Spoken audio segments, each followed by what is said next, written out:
Thank you for having me. It's a pleasure. I am in Jakarta, Indonesia at the moment. I am doing well, pretty well, staying home a lot lately, but healthy and well, thank you. It was not planned at all. I was born and raised in Jakarta, Indonesia. My father is French, my mother is Indonesian. So I studied in a French school actually until I graduated high school. So this whole cinema acting career was never in the picture actually. My idea when I was at school was like, okay, I'm gonna graduate, I'm gonna go back to France, I wanna study medicine because I wanted to be a doctor. So it's completely different than what I am doing now. But somehow when I was back in school, I remember this was back in around 2004. So I was still a teenager back then. I was just, hanging out with some friends, going out, and an agent came up to me to offer to do a TV commercial, an audition for TV commercial, because this agency was doing a commercial for a beauty product. And so they came up, they were like, oh, are you interested in doing an audition? So that was actually how it all started. Somehow I just, I came back to my parents and I was like, yeah, why not? I could try this. So I went to the audition with my mom, and somehow I got the audition, and everything just started from there. So from a TV commercial, then I started to get offers to do auditions for movies. And I started my first movie in 2005, so a year after. So everything was actually while I was still in school. So I was juggling between school and this whole entertainment industry, I would say. So I was actually, it was very part-time because of course I was still very busy in school. And it was only after I graduated high school and I decided to stay here to pursue my career that I was starting to do my full-time career as an actress here. I decided, instead of going back to France and doing medicine, I decided to stay here and do my studies here. So I went to college here finally. I did business management while I was still continuing my whole career in movies and up until now. I have no background in acting, right? It was really learning by doing, but I remember my first movie, we had a long workshop of a month where we had acting coaches and we would talk about, of course, the role, build chemistry with other actors. And, he would teach us also the basics of acting and everything. And it was a totally different world from school. But somehow, of course, when I was on set, when I was back in school, I had to do my homework and I had to juggle my time and, keep a balance between my education and work, because my parents were very supportive. They always support my decision, especially in acting, but they always reminded me that it's very important that you don't forget school, because this is your main priority that you have to finish before anything you want to pursue later. So as long as you can still focus in school, they don't mind me, doing on the side a few projects. And after I graduated, then after that, I focused more in movies, and I could really, just do that full time.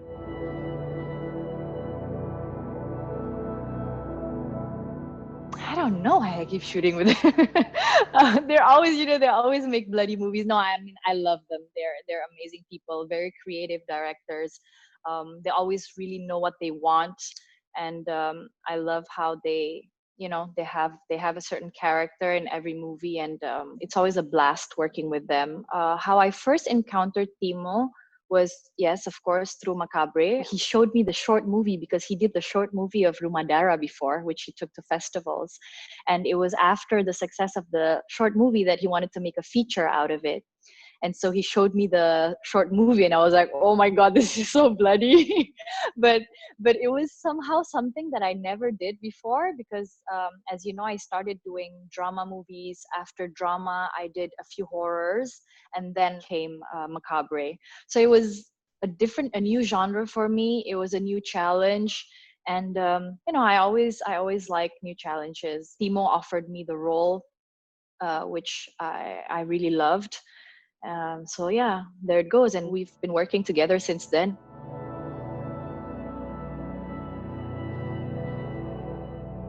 Actually, I don't know if this is published or not, but anyway, the whole The Night Comes for Us story, he wrote it, right?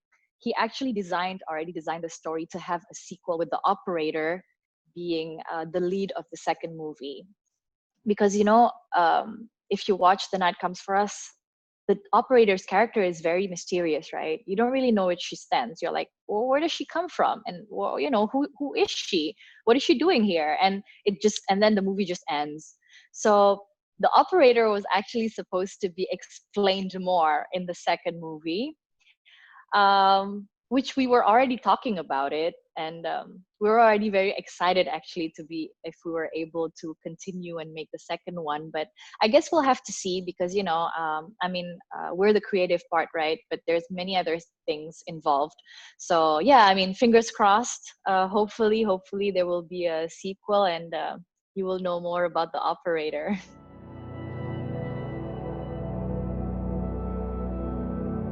Hammer Girl was never really explained in the movie, but of course, Gareth, when we were talking about the character, he gave us a backstory of the character, right, for us to have a better understanding of the character. And actually, Hammer Girl and Baseball Batman are brother and sisters. That was the backstory that we had, that we actually grew up together and we were taken care by this gang, actually, and we were always trained to be killers since a very young age. So that's why killing for us was something fun to do in a weird way, I would say. And the mindset I had as Hammer Girl was that, yeah, it was something fun. And okay, it's like when we had a task, it's like, okay, let's play, it's that kind of mindset that I had. It's a bit sick, but that was it.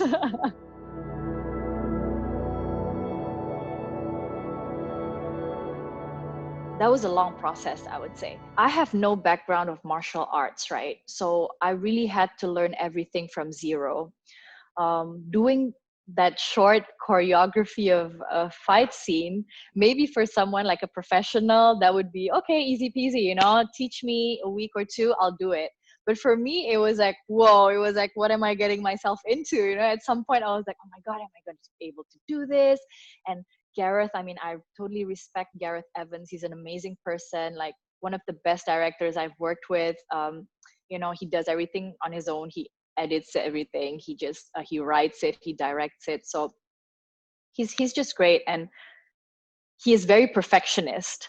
So already that I am also perfectionist, I pressure myself even more. I'm like, oh my God, am I going to be able to do it? Did he make a mistake by choosing me to do Hammer Girl? My mind just went everywhere, and it was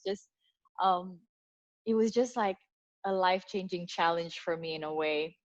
So the whole process of training took me 6 months. 6 months of very intensive training. First of all, I started with stamina, of course. After stamina, building stamina, then I started being introduced to the choreography, and then to my utensils, which was to my hammers. Oh, I remember the first time I was holding my hammers, I was like, how do I hit with this? What do I do? It was very weird, and I was so not used to it that I brought my hammers home, the mock-up of, like the fake ones, and I was actually sleeping with them, and I was like running around the complex, like with my hammers, and just trying to like get a feel of my hammers and really feel like the hammer is an extension of my arms. So I really felt like I needed to be one with my hammers, and I guess that somehow made me it just changed me. It changed the way I walk, it changed the way I don't know, the way I stand. It just naturally just happened throughout this 6 months of training without me actually overthinking everything, but just because I just tried to be as close as possible to the role, that it just somehow it just blended in me, if that makes any sense. And what's funny is that there was even kids like yelling at me like, hey, what are you doing running with hammers and everything? I was like, hey, I don't care, I'm just running with my hammers. I went to the gym with my hammers. I was just Hammer Girl for a few months of my life. Of course, without the killing part and the extreme part, but just like it was my thing. I had my hammer everywhere.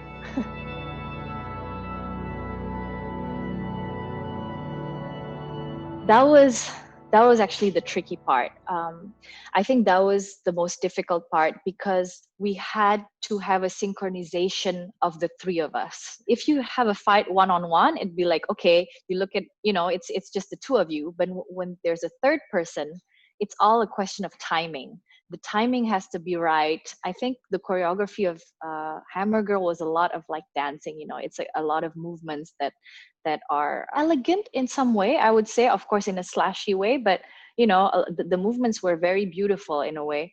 And the difficult part was us being able to, um, to fight together, the three of us, having the bat swing and you have to avoid the bat. And after that, you have to hit and he has to avoid something else. That was a question of timing. And I think what really helped us is having a long time for practice.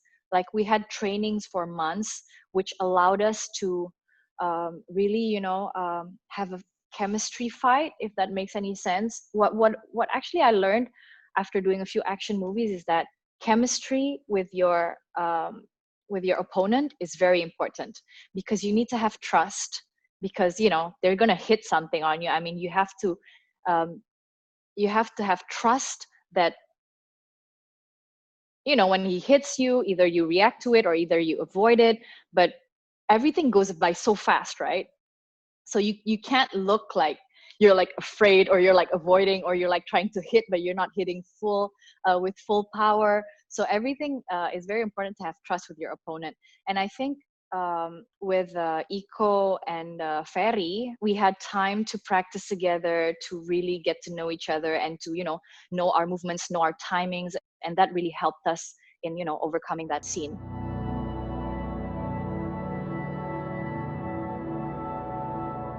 That was 3 months of piano training, by the way. So yes, that was me. The funny thing, I have the piano in my house, the one that the director told me, like, after that, Jules, you can take the piano home, because he had a piano in the office for me to train. So he called in a teacher. I had a vocalist, a teacher, and I had a piano teacher.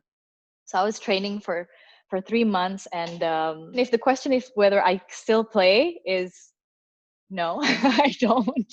I would have loved to still play, but unfortunately, I haven't pursued the training, because I guess when I did the whole training for the movie, I was really focused in that particular songs that I needed to learn. And actually, after that movie, we even had a concert, because one of the producers is a very famous singer in Indonesia and producer. So he had his big concert, and we were actually called in to perform the song of the movie. And that was even more nerve-wracking, because that was like a live concert, right? But yeah, so I guess that was the only little bit of piano that I can play. But it was fun.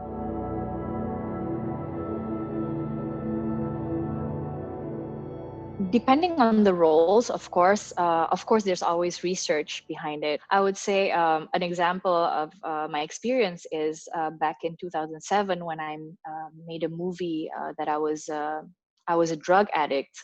Of course, there was a lot of research I had to put into it. Like I had to meet a psychiatrist.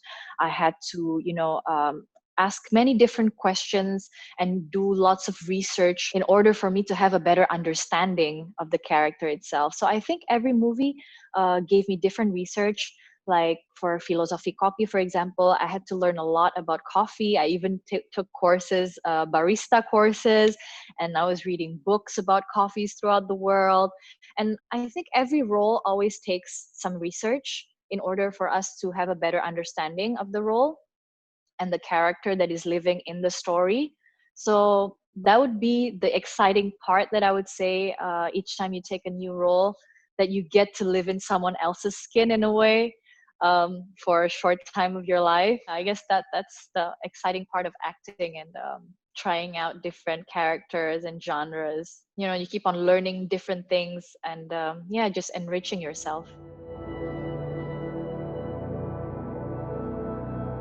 I might shoot again end of this year. I've had a few talks on movies, but haven't started yet. hopefully, after a few months, I mean, let's see how the COVID situation is going, right? Let's see, maybe end of the year or early next year. We are in the talks for a few projects, but haven't finalized anything, so I can't really share anything yet. Sorry about that. But yeah, I hope sometime very soon I will start shooting again, and hopefully operator will be in, will be in the talks again, and we will be able to get to shoot that in the future.